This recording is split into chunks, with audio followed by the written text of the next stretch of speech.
नमस्कार दोस्तों, English with DK में आपका एक बार फिर से स्वागत है। आज के इस वीडियो में हम एडवर्टाइजमेंट जो है उसको पढ़ने वाले हैं। एडवर्टाइजमेंट देखने में आपको जो है इनकी वाइड रेंज जो है उसकी वजह से ये होता है कि बड़े मुश्किल होते हैं।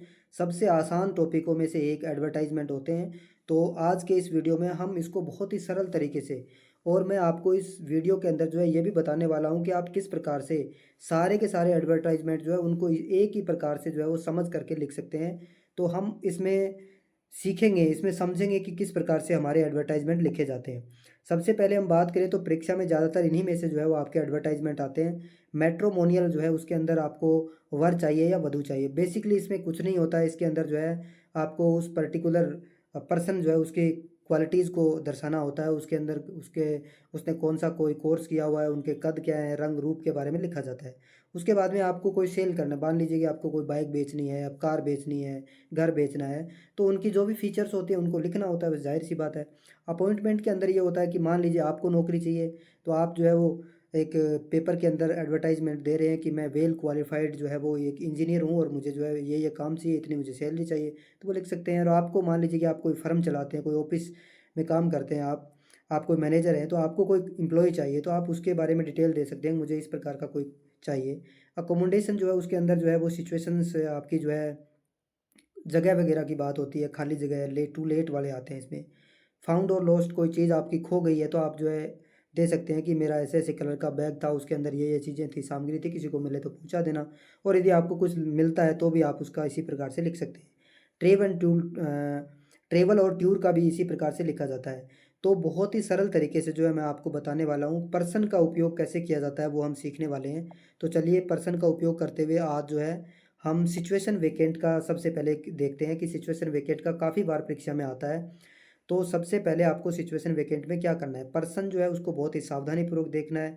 इसमें आप पर्सन को देखोगे तो लिखा हुआ है कि प्रिंसिपल, आप जो है वो प्रिंसिपल हैं किसी स्कूल के, और आपका जो टीचर जो है जो इंग्लिश पढ़ाता था वो 1 साल की एक लंबी छुट्टी के ऊपर चला गया है।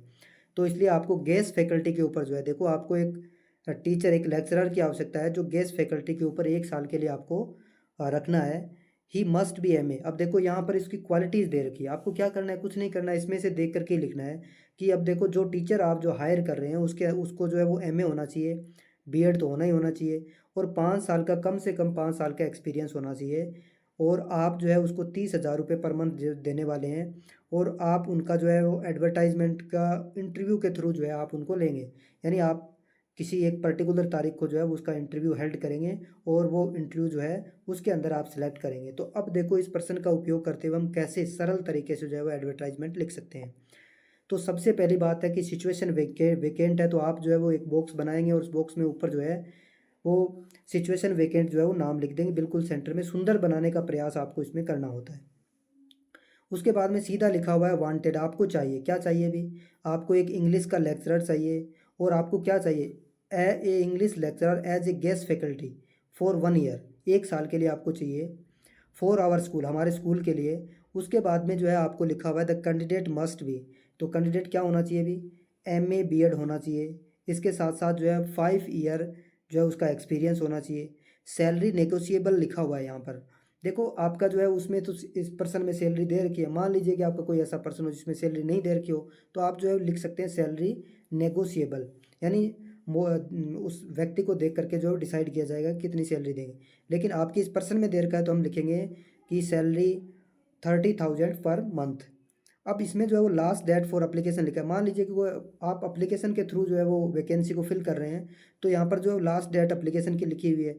लेकिन आपका ये पर्सन जो है उसमें लिखा हुआ है कि आप इंटरव्यू के थ्रू जो है वो इस वैकेंसी को भरने वाले हैं। तो आप यहाँ लास्ट डेट की जगह लिखेंगे प्लीज वॉक ऑन इंटरव्यू और फला फला तारीख, यानी आप उसके आगे डेट लगा देंगे, कोई भी एक काल्पनिक डेट जो है आप लगा देंगे। और यहाँ पर जो डी के क्लास लिखा हुआ है तो आप जो है उस प्रिंसिपल का जो नाम पर्सन में दे रखा है वही आप नाम जो है वो लिख देंगे, अपने फ़ोन नंबर यहाँ पर लिख देंगे। बस इतनी जानकारी जो है आपको लिखनी है।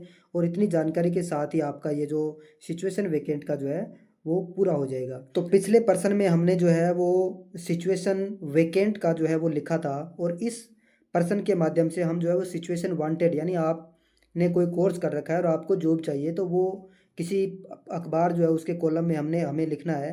तो देखते हैं किस प्रकार से हमें वो लिखना है। You have a course of data entry operator, आप कोई व्यक्ति हैं और आपने जो है वो डाटा एंट्री की ऑपरेटर जो है उसका कोर्स कर रखा है विद एक्सेलेंट ग्रेड्स, बहुत ही अच्छे मार्क्स के साथ आपने वो कोर्स को किया है। You work with a chartered accountant for 16 month, और आपने जो है वो प्रीवियसली 16 महीने तक जो है किसी चार्टेड अकाउंटेंट के साथ में काम भी किया है। You want a part time job, आपको पार्ट टाइम जॉब चाहिए डाटा एंट्री ऑपरेटर के रूप में। तो आपको जो है सिचुएशन वांटेड वाला कॉलम जो है उसके अंदर आपको एक एडवर्टाइजमेंट को ड्राफ्ट करना है। तो हम कैसे कर सकते हैं, तो सबसे पहले आपको क्या करना है, वही एक कॉलम बनाना है, और कॉलम बना करके ऊपर जो है सिचुएशन वांटेड या रिक्वायर्ड भी जो है आप कर सकते हैं कि मुझे जो है अपॉइंटमेंट चाहिए। उसके बाद में आपको जो है वो लिखना है ए वेल, यानी किसी भी व्यक्ति को चाहिए नौकरी तो वो अपना जो है वो बायोडाटा यहाँ पर लिखेगा भी ए वेल, और आपका जो पर्सन है उसमें लिखा हुआ है वेल एक्सपीरियंस्ड डाटा ऑपरेटर जो है वो सीकिंग पार्ट टाइम जॉब या फुल टाइम जॉब। तो आपके जो है उसमें या आपका पार्ट टाइम जॉब जो है वो तलाश कर रहा है, सीख का मतलब था तलाश करना, या वांटेड भी लिख सकते हैं। A well experienced data operator seeking या सीक्स या wanted part time job, evening hours, morning hours, noon hours, जो भी आपका पर्सन की रिक्वायरमेंट है उसके हिसाब से। द यंग एंड एनर्जेटिक, जो व्यक्ति है वो बहुत ही युवा और एनर्जी से भरा हुआ है। और यहाँ पर जो है आप 16 मंथ का जो एक्सपीरियंस है वो लिख सकते हैं विद ए चार्टेड अकाउंट, जो कि पर्सन में दिया हुआ है। और यदि पर्सन में नहीं दिया हो तो आप जो है 1 ईयर एक्सपीरियंस, 2 ईयर, 5 ईयर जो भी लिख सकते हैं। चूँकि आपके पर्सन में जो है वो लिखा हुआ है 16 मंथ एक्सपीरियंस जो है उसमें लिखा हुआ है। सैलरी नेगोशिएबल है कि आप सैलरी जो है वो जब कोई ऑफ़र आएगा तो उस हिसाब से जो है वो कम ज़्यादा हो सकती है।